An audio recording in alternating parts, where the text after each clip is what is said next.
कई सालों से अपने गांव में पानी पूरी का ठेला लगा रहा था।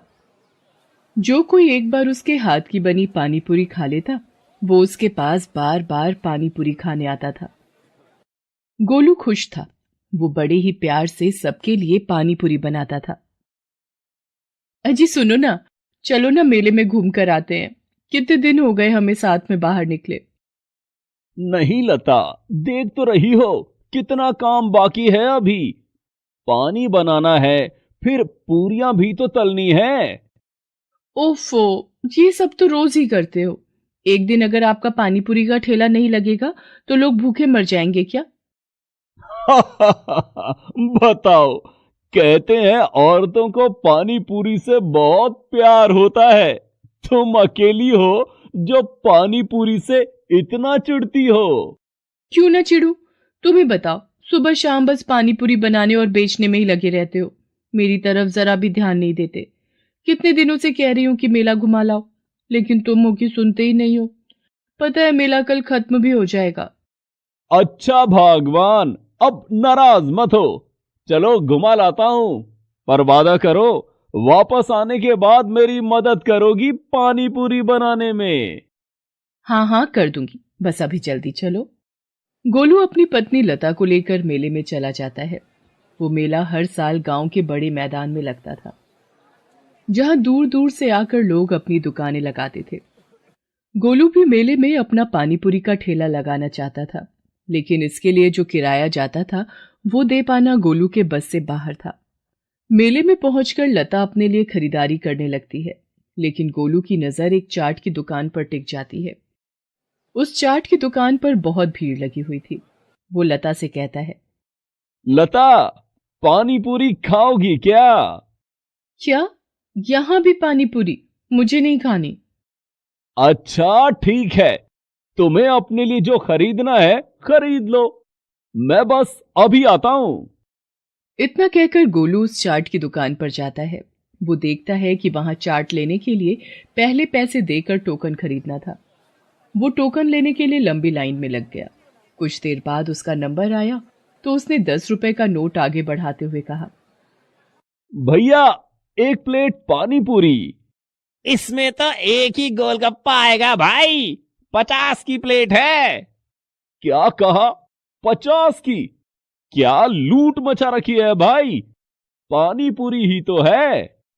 ये कोई ऐसी वैसी पानी पूरी नहीं है, दिल्ली का मशहूर ब्रांड है हमारा। हैं? पानी पूरी में भी कोई ब्रांड होता है क्या? अरे जैसे सब बनाते हैं वैसे ही तो बनाते होंगे ना। खुद ही देख लो, पानी के कितने सारे फ्लेवर हैं, और सबसे बड़ी बात, हाइजीन का बहुत ख्याल रखा जाता है यहाँ। ये सड़क वालों की तरह नहीं कि किसी भी पानी में बना दिया, किसी भी तेल में तल दिया। आरओ का शुद्ध पानी इस्तेमाल करते हैं हम, और देसी घी में तली जाती हैं हमारी पूरियां। तुम्हें पता है, बड़े बड़े सेलिब्रिटीज आकर खाते हैं दिल्ली में हमारी पानी पूरी। तो भैया, ये तो बताओ कि दिल्ली छोड़कर यहाँ गांव में क्या कर रहे हो? हम खुद नहीं आए, हमें मेले के आयोजनकर्ताओं ने बुलाया है, ताकि गांव के लोगों को भी हमारी खास चाट चखने का मौका मिल सके। चलो अब और टाइम बर्बाद मत करो, पानी पूरी खानी है तो निकालो 50 का पत्ता, वरना रास्ता नापो। हाँ हाँ, रुको, देता हूं पैसे। मैं भी तो देखूं, ऐसा क्या खास है तुम्हारी पानी पूरी में? गोलू 50 रुपए देकर एक प्लेट पानी पूरी खरीद लेता है और फिर उसे खाने लगता है। ठीक सी ही है, उतनी खास तो नहीं जितनी कि ये बोल रहा था। ये देखो, मुझे एक प्लेट के 10 रुपए देने में इन गांव वालों को कितनी आफत पड़ती है, और यहां लाइन लगाकर लूटने को तैयार खड़े हैं। गोलू ये सब सोच ही रहा था कि तभी लता उसके पास आती है और गुस्से से कहती है, ये क्या, घर में पानी पूरी कम है क्या जो यहाँ इतनी महंगी पानी पूरी खा रहे हो? लता, वो मैं देखना चाहता था कि इसकी पानी पूरी में ऐसा है क्या जो इतनी महंगी होने के बाद भी लोग यहां लाइन लगाकर खड़े हैं? कुछ खास नहीं है, बस नाम बड़ा है। लोग यहाँ एक प्लेट खाएंगे और पूरे साल बड़ी शान से बताएंगे कि दिल्ली वालों की पानी पूरी खाई थी उन्होंने मेले में। अच्छा, ऐसा है क्या? हाँ, ऐसा ही है। चलो अब घर चलते हैं। मुझे जो चाहिए था मैंने सब खरीद लिया, और घर चलकर तुम्हारी पानी पूरियां भी तो बनवानी है। अरे हाँ, चलो चलो जल्दी चलते हैं। गोलू और लता घर वापस आ जाते हैं। उन्हें लौटने में काफी देर हो गई थी, इसलिए उस दिन गोलू ने शाम के वक्त पानी पूरी का ठेला नहीं लगाया। रात हो गई थी, लेकिन गोलू की आंखों से नींद गायब थी। क्या हो गया जी, सोते क्यों नहीं?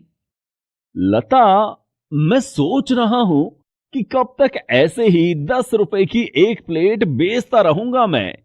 इससे आगे कुछ तो सोचना ही होगा। तो 15 रुपए की प्लेट कर दो। नहीं, इससे भी काम नहीं चलेगा। अगर गांव के लोग 50 रुपए की एक प्लेट खरीद कर खा सकते हैं, तो फिर क्यों ना मैं भी कुछ ऐसा करूं जिससे लोग मुझे भी वही दाम देने लगें। हैं? लेकिन ऐसा क्या करोगे जी? तू बस देखती जा लता, क्या करता हूं मैं। गोलू अगले ही दिन अपना सारा सामान बांधकर कहीं जाने की तैयारी करने लगता है। ये देखकर लता उससे पूछती है, अरे कहाँ जा रहे हो सुबह सुबह? ठेला नहीं लगाना क्या? नहीं, अब से कुछ दिनों तक ठेला नहीं लगेगा। मैं ताऊ जी के पास जा रहा हूं कुछ दिनों के लिए। हैं? पर यूं अचानक? कुछ हुआ है क्या? कुछ नहीं हुआ, बस तुझसे कोई मेरे बारे में पूछे तो बोलना कि मैं दिल्ली गया हूं पानी पूरी बनाना सीखने, समझी? लता गोलू का इशारा समझ गई थी। गोलू कुछ दिनों के लिए अपने रिश्तेदारों के घर चला जाता है। फिर कुछ दिनों के बाद, आइए आइए, दिल्ली वालों की मशहूर पानी पूरी खाइए। वो पानी पूरी जो बड़े बड़े लोग खाते हैं, आप भी खाइए और बड़े आदमी बन जाइए। खट्टा पानी, मीठा पानी, सौंफ वाला पानी, जीरे वाला पानी, खांसी है तो अदरक वाला पानी, सब मिलेगा यहां। गोलू ने अपने ठेले को बिल्कुल बदल दिया था। मेले में जो उसने चाट की बड़ी दुकान देखी थी, ठीक उसी की तर्ज पर उसने अपने ठेले को तैयार किया था। इसके अलावा गोलू ने पानीपुरी का रेट भी बढ़ा दिया, 10 रुपए प्लेट से सीधे 50 रुपए प्लेट। अरे गोलू, कहाँ थे भैया? इतने दिनों से तरस गए तुम्हारी पानी पूरी के लिए। और ये तो बताओ, ये क्या ताम झाम लगा लिए हो और पैसे क्यों बढ़ा दिया? 10 से 15 करते, 20 करते तो समझ में भी आता, सीधे 50 रुपए। क्या चाह रहे हो भैया? बस आप लोगों को बढ़िया पानी पूरी खिलाना चाह रहा हूं, और क्या। अरे पर तुम्हारी पानी पूरी तो पहले भी बहुत बढ़िया थी, फिर इस सब की क्या जरूरत थी? जरूरत थी काका, गांव है तो क्या हुआ, यहां के लोगों को भी शहरों की तरह बढ़िया खाने का पूरा हक है। अब दिल्ली वालों की चाट का नाम तो सुना ही होगा आपने। अरे वही जिनकी मेले में बड़ी सी दुकान लगी थी इस बार। हाँ हाँ, खाए थे हम वहां। बस उन्हीं से सीख कर आया हूं मैं। दिल्ली जाकर बड़ी मिन्नतें की, पैसा भी खिलाया, तब जाकर मुझे सिखाया उन्होंने अपना पानी पूरी बनाने का तरीका। और फिर ठीक वैसे ही बनाई है ये पानी पूरी आपके लिए। अब सिर्फ मेले में ही क्यों, पूरे साल खाओ दिल्ली वालों की मशहूर पानी पूरी। बताओ काका, कौन सा पानी लोगे? हाँ, ऐसा करो, मुझे तो अपना पुराना वाला ही लगा दो। गोलू ने अपने पानीपुरी के ठेले की काया पलट के लिए काफी खर्चा कर दिया था, इस उम्मीद में कि लोगों को यह सब पसंद आएगा और वो महंगे दाम पर पानीपुरी बेचकर ज्यादा मुनाफा कमा पाएगा। शुरू में ऐसा हुआ भी। लोगों ने शौक शौक में उसके पास से खूब पानी पुरियां खाई, लेकिन फिर धीरे धीरे लोगों ने उसके पास आना कम कर दिया। हालत ये हो गई कि गोलू की बनाई पानी पुरियां बचने लगी। मजबूर होकर गोलू उन्हीं बासी पानी पुरियों को बेचने लगा। छी छी छी छी छी। अरे गोलू, ये पानी पूरी तो बिल्कुल करारी नहीं है, और ये पानी, ओहो, इसका स्वाद कितना बेकार है। इतनी महंगी, और ये पानी पूरी, पता नहीं क्या कर रहे हो तुम। ना तुम पहले जैसे हो और ना तुम्हारी पानी पूरियां। वो ग्राहक बिना पैसा दिए और बिना पानी पूरी खाए ही वहां से चला जाता है। गोलू को समझ आ गया था कि वो अब कभी भी उसके पास पानी पूरी खाने वापस नहीं आएगा। गोलू काफी देर तक अपना ठेला लेकर खड़ा रहा, लेकिन कोई भी उसकी पानी पूरी खाने नहीं आया। गोलू का सारा सामान खराब हो गया था। वो उदास होकर घर वापस आ गया और सिर पकड़कर रोने लगा। अरे क्या हुआ जी, ऐसे क्यों रो रहे हो? मेरी किस्मत ही खराब है लता। पहली बार कुछ अलग करने की कोशिश की, और देखो क्या हो गया। कोई मेरी पानी पूरी नहीं खा रहा। नहीं, इसमें किस्मत का दोष नहीं है जी। ये सब तो लालच का फल है जो आपके मन में आ गया था। गलती मेरी भी है, मुझे आपको पहले ही रोकना चाहिए था, लेकिन अभी भी देर नहीं हुई है। नहीं लता, लोग मुझसे नाराज हो गए हैं। वो अब कभी मेरी पानी पूरी खाने नहीं आएंगे। बिल्कुल आएंगे जी। आपसे गलती हुई है। अगर आप अपनी गलती मान लें और वापस पुराने दाम पर पानी पूरी बेचें, तो मुझे लगता है कि आपके ग्राहक जरूर वापस आएंगे। गोलू लता की बात मान लेता है और फिर से अपने पुराने ठेले और रेट के साथ पानी पूरी बेचने लगता है। लोग उसे देखकर खुश हो जाते हैं और पहले की तरह उसकी पानी पूरी फिर से बिकनी शुरू हो जाती है। सोनापुर गांव में राधा अपने पति हरिया और सास जानकी के साथ रहती थी। हरिया सब्जी का ठेला लगाता था, उसी कमाई से उनका घर चलता था। राधा एक बहुत ही नेक और समझदार औरत थी। वो घर का सारा काम करती और अपने पति और सास की खूब सेवा करती थी। राधा और हरिया अपने सादे से जीवन में बहुत खुश थे, लेकिन राधा की सास जानकी एक दुष्ट औरत थी। वो राधा के हर काम में कोई ना कोई कमी निकालती और उसे ताना देने का कोई मौका नहीं छोड़ती। पर राधा सब कुछ चुपचाप सुनती और अपना काम करती रहती। वो कभी भी पलटकर जानकी को जवाब नहीं देती थी। इसी तरह उनके दिन बीत रहे थे। एक दिन राधा ने खाना परोसा तो उसकी सास बोली, अरे राधा, कितने दिन हो गए, तुझे अभी तक खाना बनाना नहीं आया? ये क्या बेस्वाद खाना मेरे आगे रख दिया है? क्या हुआ माँ जी? होना क्या है, मेरी तो किस्मत ही फूट गई जो अपने बेटे के लिए तुझ जैसी निकम्मी बहू ले आई। तुझे तो खाना तक बनाना नहीं आता। ये कहते कहते जानकी खाना छोड़कर चली गई। इसी तरह वो आए दिन हर काम पर राधा को कोई ना कोई ताना देती रहती। हरिया खूब मेहनत करके सब्जी लाता और दिन भर उसे बेचने के बाद शाम को जब थका हारा घर आता तो उसकी माँ जानकी राधा की बुराइयां लेकर बैठ जाती। बेटा, तू तो सारा दिन घर से बाहर मेहनत करता है। तुझे क्या पता, तेरी बीवी तो मुझे ठीक से 2 वक्त का खाना भी नहीं देती। अरे माँ, क्यों गुस्सा होती हो? मैं उसे समझा दूंगा। अब वो तुम्हारा मनपसंद बना दिया करेगी। हरिया भी कभी अपनी माँ के आगे नहीं बोलता था।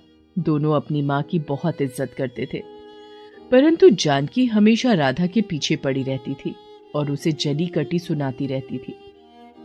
एक दिन हरिया सब्जी का ठेला लेकर घर को वापस आ रहा था। तभी रास्ते में उसका एक्सीडेंट हो जाता है, जिसमें उसे बुरी तरह चोट आती है। कुछ राहगीर उसे उठाकर अस्पताल ले जाते हैं और उसके घर पर खबर पहुंचा देते हैं। हरिया को काफी ज्यादा चोट आने के कारण और बहुत खून बह जाने के कारण काफी कमजोरी आ जाती है। डॉक्टर राधा को समझाते हैं, देखिए, इनकी हालत ठीक होते होते काफी समय लग जाएगा, क्योंकि इनकी एक टांग पर गहरी चोट आई है, जिस वजह से कुछ महीनों तक इन्हें आराम ही करना होगा। यदि आराम नहीं किया गया तो ये जीवन भर शायद चल ना पाए। जी डॉक्टर साहब, मैं इनका पूरा ध्यान रखूंगी। राधा हरिया को लेकर घर आ जाती है। अब राधा पर बहुत काम आ जाता है। उसे घर के साथ साथ हरिया का भी पूरा ध्यान रखना था। उसका हर छोटा बड़ा काम उसे करना पड़ता था। हरिया के इलाज पर वो सारा पैसा खर्च हो गया जो राधा ने जोड़ कर रखा था। अब तो घर में राशन के लिए भी पैसे नहीं थे। राधा को बहुत चिंता हो रही थी कि राशन कहां से आएगा। जानकी भी उसे ताने मारती रहती थी। अरे मनहूस, तूने तो अपने पति को अपाहिज बनाकर बिस्तर पर लिटा दिया। अब इस बुढ़ापे में क्या मैं राशन का इंतजाम करने जाऊंगी? तू तो जवान है, कुछ काम क्यों नहीं करती? राधा जानकी की ऐसी बातें सुनकर बहुत दुखी और चिंतित होती थी। वो कुछ काम नहीं जानती थी जिससे कि पैसा कमाया जा सके। हे भगवान, ये कैसी परीक्षा की घड़ी में तूने मुझे डाल दिया है। अब मैं घर को संभालूं या कमाने के लिए बाहर जाऊं? मैंने तो कभी कोई काम किया नहीं। भगवान आप ही मेरी मदद करें। राधा स्वभाव की बहुत अच्छी थी। इसी कारण पड़ोस के लोगों ने उसकी काफी मदद की, जिससे कि अब तक उसका गुजारा चल रहा था। परंतु अब केवल 2 दिन का ही राशन बचा था। राधा चिंतित हो रही थी और घर के बाहर मुंडेर पर गहरी सोच में बैठी थी। तभी वहां एक साधु बाबा आते हैं। बेटी, क्या इस भूखे साधु को कुछ खाने को मिलेगा? राधा सोच में पड़ जाती है कि उसके पास तो अपने खाने के भी लाले पड़े हैं और ऐसे समय में इस साधु बाबा को क्या खिलाए। परंतु राधा स्वभाव की बहुत अच्छी थी, जिस कारण वे उन्हें मना नहीं कर सकी। उसने सोचा उसके हिस्से का जो रूखा सूखा पड़ा है वो वही बाबा को दे देती है। आप यहां बैठिए बाबा, इस गरीब के घर में जो रूखा सूखा है वही ग्रहण करें। ये कहते हुए राधा थाली में भोजन परोस लाती है और साधु बाबा के आगे रख देती है। बेटी, मैं तुम्हारे चेहरे पर चिंता देख रहा हूं। मुझे बताओ, तुम्हें क्या कष्ट है? नहीं बाबा, कुछ नहीं। परंतु बाबा के बार बार पूछने पर राधा उन्हें अपनी सारी परेशानी बता देती है। मैं जानता हूं कि तुम बहुत परेशानी में हो, फिर भी तुमने मुझे भोजन खिलाया। तुम एक बहुत नेक औरत हो, इसीलिए मैं तुम्हारी मदद करना चाहता हूं। आप मेरी मदद कैसे करेंगे? साधु बाबा एक कपड़े सीने की मशीन राधा को देते हैं और कहते हैं, देखो बेटी, इस मशीन में जादू है जो तुम्हारी मदद करेगी। तुम इसे अपने पास रखना। तुम्हें जो भी सिलना आता है, तुम वही कपड़े सिलना शुरू करो। बाबा, मुझे तो केवल बच्चों के कपड़े सिलने आते हैं, परंतु मैं घर से बाहर नहीं जा सकती क्योंकि मुझे अपने पति का भी ख्याल रखना होता है। हाँ, मैं सब समझता हूं बेटी, तभी तो मैंने तुम्हें ये जादुई मशीन दी है जो तुम्हारी मुश्किल आसान कर देगी। तुम घर बैठे ही बच्चों के कपड़े सिलना, देखना तुम्हें उस काम में खूब सफलता और पैसा मिलेगा, जिससे तुम्हारी सारी परेशानियां दूर हो जाएंगी और तुम्हारी सास भी तुम पर नाराज नहीं होगी। इस मशीन से कोई कपड़ा खराब नहीं बनेगा। तुम जो भी बनाओगी वो बहुत अच्छा बनेगा। आपकी बहुत कृपा साधु बाबा, आपने तो मेरी परेशानी हल कर दी। अच्छा, अब मैं चलता हूं। तुम जल्दी अपना काम शुरू कर दो। ये कहते हुए साधु बाबा वहां से चले जाते हैं और राधा वो मशीन अपने कमरे में रख लेती है। अगले ही दिन से राधा बच्चों के कपड़े सिलने का काम शुरू कर देती है। आस पड़ोस में कुछ घरों के लिए वो कपड़े सिलती है जो कि सभी को बहुत पसंद आते हैं। अरे बहन, तुमने मेरी बेटी का जो फ्रॉक बनाया था वो मेरी सभी सहेलियों को बहुत पसंद आया। वो सब भी तुमसे कपड़े सिलवाना चाहती हैं। हाँ हाँ, क्यों नहीं, तुम उन्हें मेरे घर ले आना। इस तरह से राधा का काम सभी को बहुत पसंद आता है और उसके पास कपड़े सिलवाने वालों की भीड़ बढ़ती जाती है। बाबा के आशीर्वाद से राधा का काम खूब फलने फूलने लगता है। अब वो घर पर रहकर ही अपने पति का ध्यान भी रखती और कपड़े सिलने का काम भी करती है। इस तरह काम चलने के बाद राधा के घर में खूब पैसे आने लगते हैं और उनके घर में किसी चीज की कोई कमी नहीं रहती। वो अपने पति और सास के लिए खाने पीने की खूब चीजें लाती है। उसकी सास उसे किसी प्रकार का ताना नहीं दे पाती। हरिया की तबीयत भी दिनों दिन ठीक होती जाती है और वो एक दिन राधा से कहता है, राधा, अब मेरी तबीयत काफी ठीक हो गई है। मैं भी तुम्हारे साथ तुम्हारे काम में मदद कर सकता हूँ। तुमने मेरी इतनी सेवा की और मेरे घर माँ का भी ध्यान रखा, साथ साथ तुमने ये काम भी चलाया। मैं तुम्हारा शुक्रिया अदा करना चाहता हूँ। ये सब बातें सुनकर राधा की सास भी शर्मिंदा हो जाती है और अपनी बहू से कहती है, बेटी, मुझे माफ कर दो। मैंने तुम्हारी काबिलियत पर हमेशा शक किया और तुम्हारे हर काम करने के बाद भी मैंने तुम्हें ताना ही मारा, परंतु आज तुम्हारी वजह से मेरा बेटा भी ठीक हो गया और हमारे घर में किसी चीज की कोई कमी भी नहीं रही। अरे माँ जी, आप माफी क्यों मांग रही हैं? ये मेरा ही घर है, आप लोग मेरे अपने हैं। मेरा फर्ज बनता है कि मैं इस घर का पूरा ध्यान रखूं और मैंने पूरी कोशिश भी की। बस आप दोनों का आशीर्वाद मुझ पर ऐसे ही बना रहे। राधा की एक पड़ोसन उसकी ये सफलता देखकर बहुत जलती है और राधा से बातों बातों में पूछ लेती है कि आखिर उसकी सभी परेशानियां खत्म होने का क्या राज है। उस पड़ोसन को जैसे ही पता चलता है कि राधा के पास एक जादुई मशीन है, वो जलन के मारे पागल हो जाती है और उस मशीन को चुराने का विचार बनाती है। एक दिन जब राधा घर पर नहीं थी, वो बहाने से उसके घर जाती है और उसकी मशीन चुराकर अपने घर ले आती है। वो जैसे ही मशीन पर काम करने लगती है, उसके दोनों हाथ बुरी तरह जख्मी हो जाते हैं और जलने लगते हैं। वो जोर जोर से मदद के लिए चिल्लाने लगती है। तभी उसकी आवाज सुनकर राधा भागी हुई उस पड़ोसन के घर आती है और देखती है कि उसकी जादुई मशीन उस पड़ोसन के पास है और वो जख्मी हालत में चिल्ला रही है। राधा जल्दी से उसके हाथों की आग बुझाती है और मरहम पट्टी करती है। ये सब होने के बाद वो पड़ोसन बहुत शर्मिंदा होती है और राधा से माफी मांगती है। मुझे माफ कर दो राधा, मैंने जलन में आकर तुम्हारी जादुई मशीन चुरा ली, जिसका मुझे ये फल मिला। लेकिन तुमने फिर भी मेरी मदद की। तुम बहुत अच्छी हो राधा, तभी तुम पर भगवान का आशीर्वाद है। मैंने चोरी करके बहुत बड़ी गलती की, मुझे माफ कर दो। नहीं बहन, ऐसी बातें मत करो। गलती तो हर इंसान से हो जाती है। तुमने अपनी गलती मान ली, यही बड़ी बात है। पर मुझसे वादा करो कि आगे से तुम ऐसा कोई काम नहीं करोगी। ये कहते हुए राधा अपनी जादुई मशीन उठाकर अपने घर ले आती है।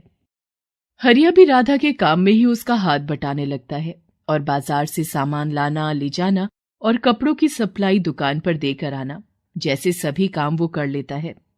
और बाबा के आशीर्वाद से उनके घर का माहौल भी अच्छा हो जाता है और तीनों खुशी खुशी रहने लगते हैं।